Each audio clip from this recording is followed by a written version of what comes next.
راشا پەرتوک خانان ل دهۆک و خواندنا پەرتوکê bi çi rengî li bajêrê Dihokê bi hebûna çendîn zanîngehan li Dihok û bi hizaran xwînkaran çi kartêkirina xwe li xwandina pەrtûkê û kirîna pەrtûkê kiriye. Gencên Dihok petir heza wan li ser çi cûrê xwandinê ye. Nivîserên pەrtûkê bi taybetiyên Kurd çawan mifayî ji nivêsîn û berhemê xwe werdigirin di biyavê diravî da. پراستی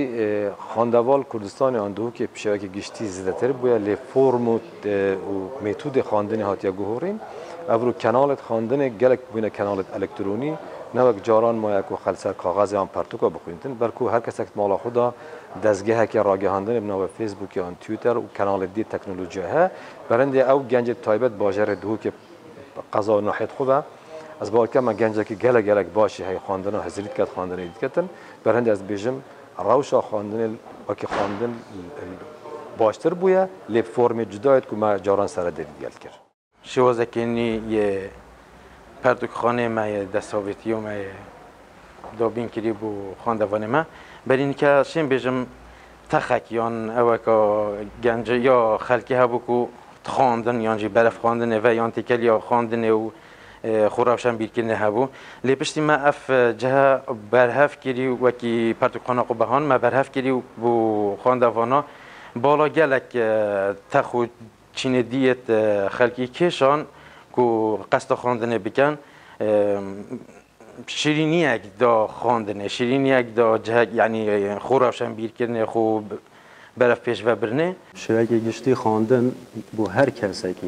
بو هر کسی که کاری گلک گرنگه بو هشیار کردن تاکیه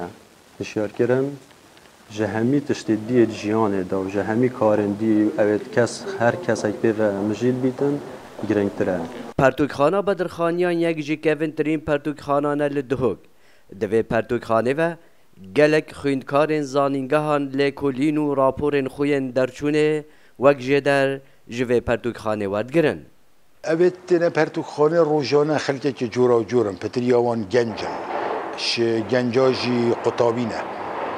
û qutabî jî bêguman ev e mewsime em bêjîn werzê çêkirina vekolînê zankoyê û peymangehê ye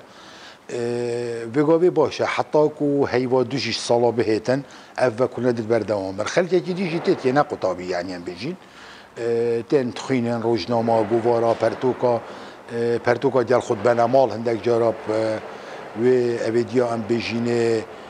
استیعارە یعنی وەرگرتن